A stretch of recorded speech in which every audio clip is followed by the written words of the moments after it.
Think about the last time you said yes when you wanted to say no.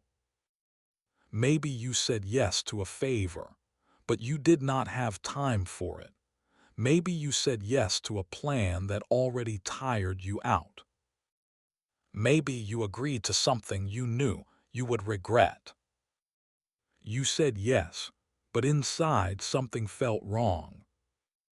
Now ask yourself, why? Was it because you genuinely wanted to help? Or was it because saying no felt dangerous? Not dangerous in a physical way, but dangerous like losing something important, someone's approval, someone's warmth, someone's good opinion of you. If saying no felt not just uncomfortable, but somehow wrong, then this video is for you. Because what you just described is not generosity. It is not kindness. Researchers have studied this for decades. What they have found is both uncomfortable and deeply freeing. People-pleasing is not a personality trait. It is a coping strategy. And like all coping strategies, it comes with a hidden cost. That cost accumulates slowly, quietly, until one day the bill arrives and it is larger than you expected. Welcome to Lumina Slow English. I am speaking slowly and clearly so you can follow every word. This is real psychology. This is real English. Let's begin. Let's start with something that many people-pleasers find difficult to hear. People-pleasing is not kindness. Kindness comes from a genuine desire to give. You give because it feels meaningful. People-pleasing comes from a different place entirely. It comes from fear, the fear of disapproval, the fear of conflict, the fear of what happens if the other person is unhappy with you. These two things can look identical from the outside. Both produce the same helpful behavior, the same accommodating response, the same tendency to say yes, but the internal experience is completely different. The person acting from kindness feels energized by giving. The person acting from people-pleasing often feels depleted. They feel resentful. They feel quietly invisible, even when everyone around them is pleased. Harriet Lerner is a psychologist who studied relational dynamics for decades. She observed something important. The people who are the most accommodating are often the ones carrying the most unexpressed resentment. Not because they are hypocrites, but because every yes that was really a no accumulates somewhere. The feeling does not disappear because it was not spoken. It goes underground. And underground, it changes things. It changes how you feel about the person you kept accommodating. It changes how you feel about yourself. Over time, it erodes authenticity. Because if the other person only ever encounters the version of you that adjusts and agrees, they do not actually know you. They know the performance. And you know that. And that knowledge produces its own particular kind of loneliness. Vocabulary pause. 3 words that have been appearing in what you just heard. The first, people-pleasing. People-pleasing is the pattern of prioritizing other people's comfort over your own, not as a genuine choice, but as a response driven by fear. The word pleasing sounds positive. The behavior often looks generous. But the underlying mechanism is avoidance. avoiding the discomfort of disappointing someone, of being disliked, of having conflict. People-pleasing is not about the other person.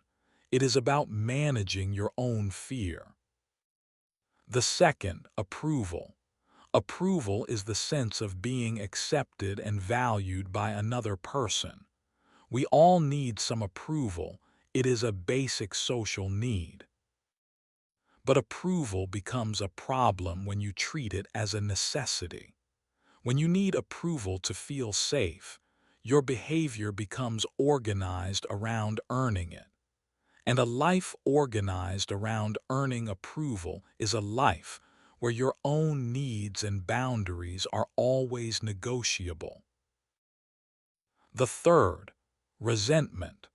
Resentment is the quiet accumulation of unexpressed grievance. It is the feeling that builds when you repeatedly give more than you want to. When you agree when you actually disagree. When you stay when you want to leave. When you say yes to what you needed to say no to. Resentment is not exactly anger. It is anger that has nowhere to go, and it tends to accumulate in the relationships that feel most important. People-pleasing, approval, resentment. Now I want to explain where people-pleasing comes from. Understanding the origin of a behavior is the first step toward changing it. Pete Walker is a therapist and author. He spent decades working with survivors of childhood trauma. In his work, he described 4 primary survival responses. These are the responses that children develop to manage threatening environments.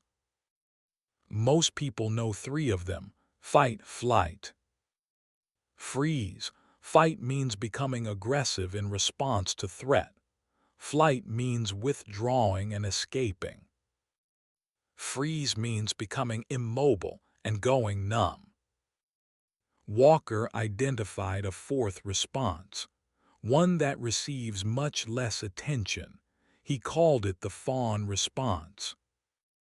The fawn response is the strategy of managing threat by appeasing the source of it, by becoming agreeable, helpful, compliant, pleasing, by making yourself so easy to be around that the threat has no reason to activate.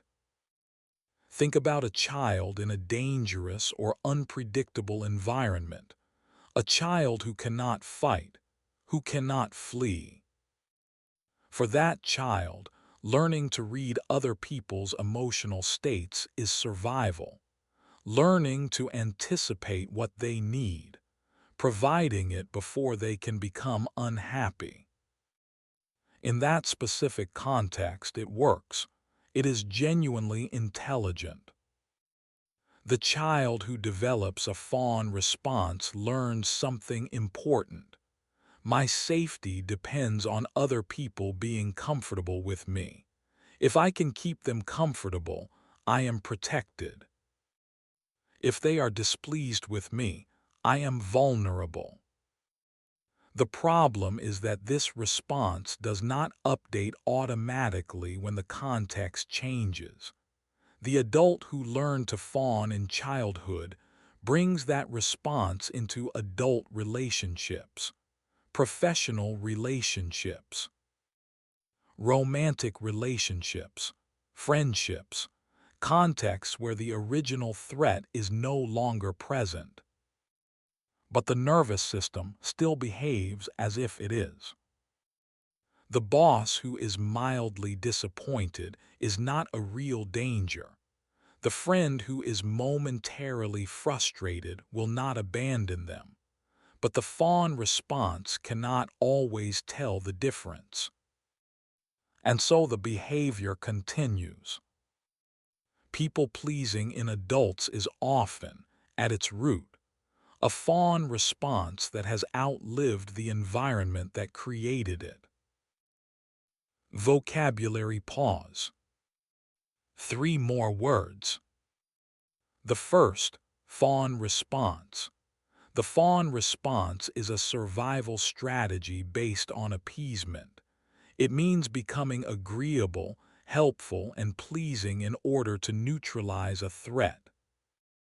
Like fight, flight, and freeze, it is a response to perceived danger, not a conscious choice.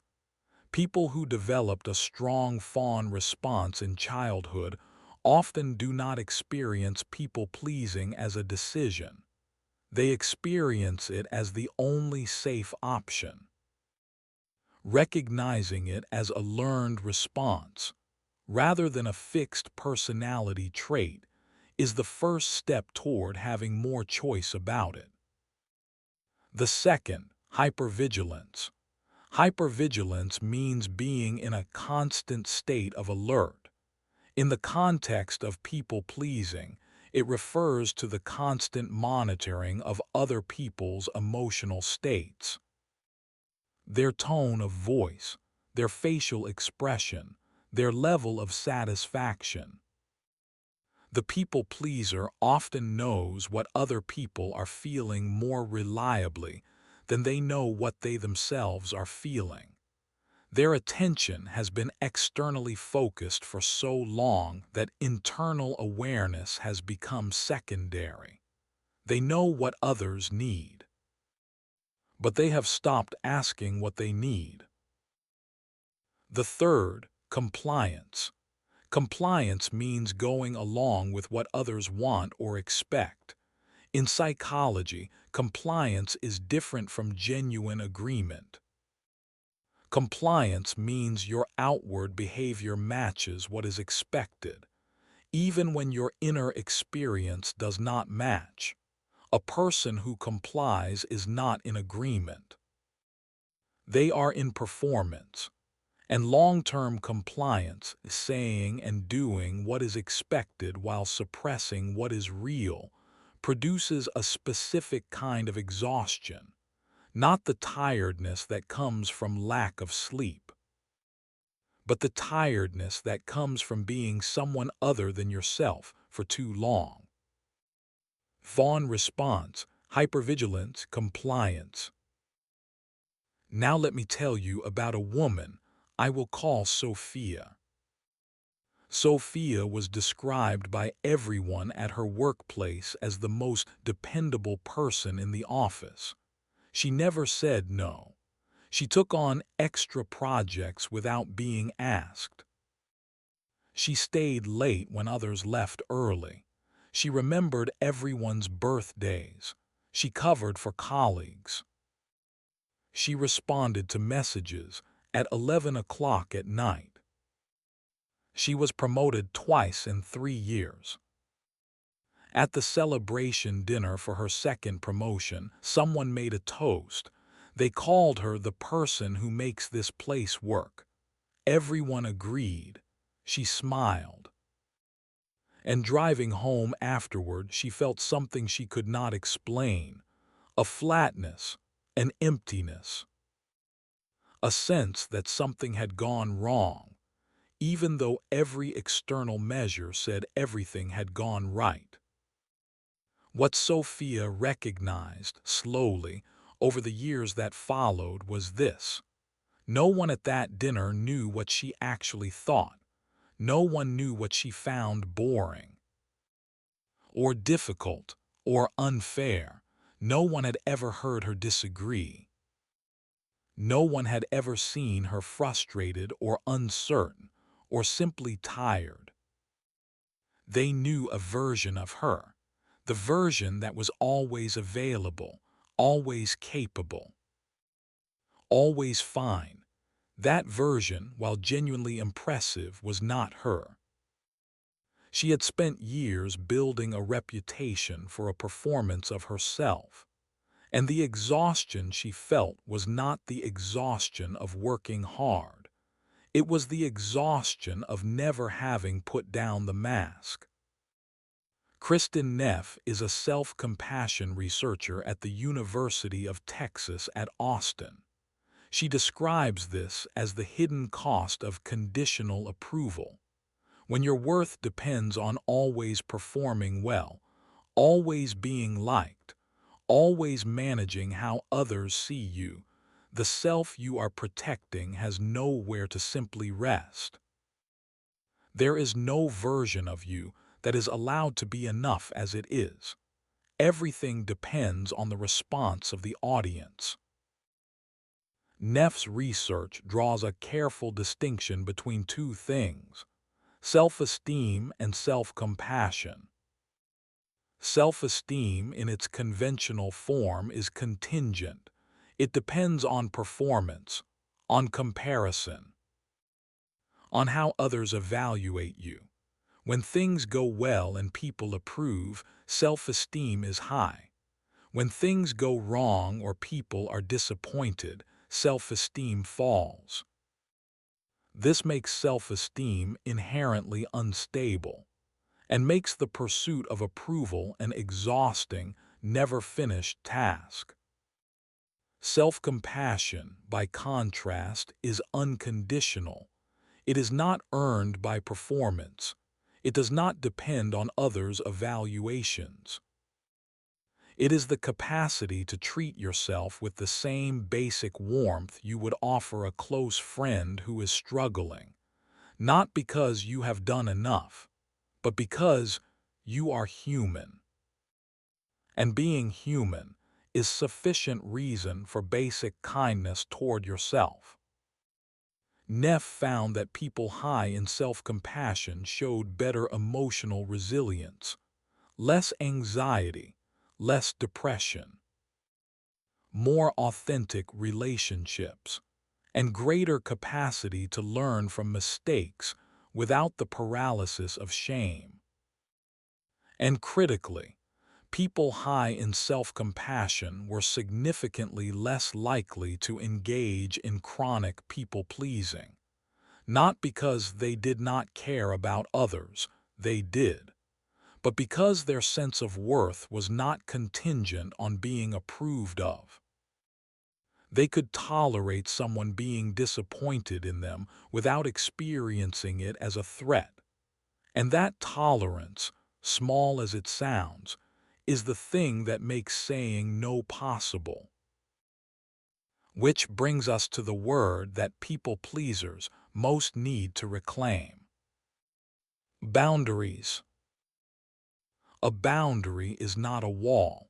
It is a clarification. It defines where you end and another person begins. It defines what you are and are not available for, not as a punishment to the other person, but as a statement about what is true for you. A boundary says, this is where I am. This is what I can genuinely offer. Beyond this, I would be giving what I do not have. Harriet Lerner spent decades observing what happens in relationships when boundaries are absent. Her conclusion was counterintuitive. People without limits are not more generous than people with them.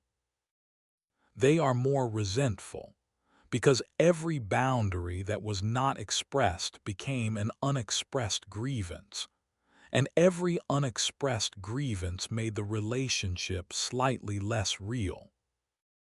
The person who says yes to everything does not have stronger relationships than the person who sometimes says no. They have relationships that are maintained by management, held together by performance rather than genuine presence.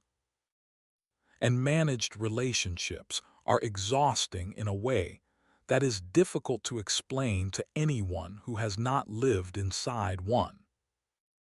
The path out of people-pleasing is not a dramatic change of personality. It is not learning to be indifferent to what others think. It is something subtler and harder. Learning to tolerate someone's momentary disappointment without interpreting it as danger. Learning to trust that a relationship strong enough to matter is also strong enough to survive a no.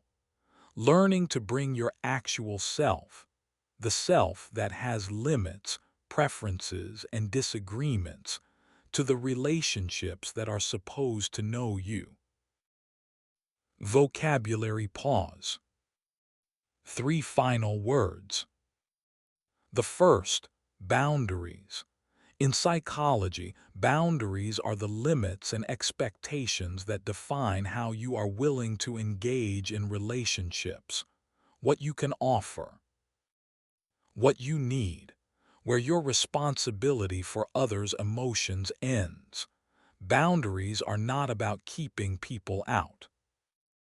They are about being clear about what is real. A person with clear boundaries is not cold. They are honest. And paradoxically, relationships with clear, honest limits tend to be more intimate than relationships without them. Because in bounded relationships, the yes always means yes. The second, self-compassion. Self-compassion, as defined by Kristin Neff, is the practice of treating yourself with the same warmth you would offer a close friend who is struggling. It has 3 components. Self-kindness, treating yourself gently rather than harshly. Common humanity, recognizing that suffering and imperfection are shared human experiences, not personal defects. And mindfulness, holding your experience in balanced awareness. Self-compassion is not self-pity. It is not self-indulgence. Research consistently shows it is associated with greater motivation, resilience, and less need for external approval. The third, conditional. Conditional means dependent on a specific condition being met. Conditional love means, I love you if you behave in a certain way. Conditional worth means, I matter if I am approved of, productive, or liked. Conditional self-esteem is what makes people-pleasing feel necessary. If your sense of being okay depends on other people's approval, then losing their approval feels like losing yourself. The alternative, worth that is not conditional on performance, is not arrogance. It is the quiet, stable foundation from which genuine generosity becomes possible for the first time. Boundaries, self-compassion, conditional. There is a story that Brené Brown tells about her own research. Brown is one of the most widely read researchers on vulnerability and shame. She spent years studying the conditions under which people experience genuine belonging and connection. She was supposed to be the scientist, the objective observer, the person who collected data and drew conclusions from it. She was not supposed to discover, in the middle of the research, that the patterns she was studying most intently were patterns she herself could not escape. She found that she was deeply uncomfortable with vulnerability. She managed other people's perceptions of her with extraordinary care. She had organized significant portions of her professional and personal life around avoiding the specific kinds of exposure that her research was showing to be essential for connection. She entered therapy at that point, not to fix herself, but to understand the gap between what she knew intellectually and what she was actually capable of doing. That gap between knowing and being is familiar to almost everyone who has spent time with the psychology of people-pleasing. You can understand completely and clearly that your worth does not depend on approval, and still feel in the moment of potential disappointment that it does. The research does not offer a simple solution to this. There is no insight that dissolves the feeling, But what Neff's work suggests, and what Walker's work confirms, is that the feeling can be worked with. The fawn response can be gradually unlearned. The tolerance for disapproval can be slowly expanded. Each small instance of surviving someone's disappointment and remaining intact is itself a data point. It begins to shift something inside. Not because you stop caring what people think, but because you stop needing their approval to remain safe. So here is what all of this means in practice. If you recognize yourself in any of what has been described, the yes that was really a no, the tiredness that is not about sleep, the relationships that feel maintained rather than real, here is what the research suggests is worth examining. The first question, what do you actually feel? People pleasers often have highly developed external awareness. They know what other people are feeling before that person has finished speaking. But they often do not know what they themselves feel until hours or days after the fact. Begin by pausing, even briefly, even imperfectly, to ask what is true for you. Do this before automatically responding to what is wanted of you. The second question, what would you do if you were not afraid of disappointing this person? Not what you would do if you did not care about them, but what would you choose if their disappointment were survivable? If their momentary unhappiness with you were something you could tolerate? The answer to that question is often closer to what you actually need than anything you are currently offering. The third question, where did this start? The fawn response is a learned behavior. It was developed in a specific context, in response to a specific environment. Understanding where you learned that your approval seeking was necessary is not about blame. It is about recognizing that the rule was written in a context that no longer exists. The nervous system is still following old instructions. And the fourth question, what would it mean to be known? Not liked, not approved of, not admired, but genuinely known by at least one person, in at least one relationship, as someone with limits and disagreements and needs, and the occasional difficult feeling. What would it mean to be that person and still belong? Because that is what is on the other side of people-pleasing, not a harder, colder, more selfish version of yourself, a version that is present instead of performed. Connected to people who know you, not people who know the curated version. That is worth the discomfort. The research is consistent on this. The relationships that survive the full truth of a person are stronger than the relationships that can only survive the managed version. You are allowed to be the full truth of yourself. That is not a demand. It is an invitation. Before you go, I have one question for you, and I want you to answer it in English in the comments below. Think of one situation in your life where you regularly say yes, but where, if you were honest, you wish you could say no. You do not need to explain why. You do not need to justify it, just name it. One sentence, in English, in the comments. I will read them. This was Lumina Slow English. Thank you for spending this time here, and I will see you in the next one.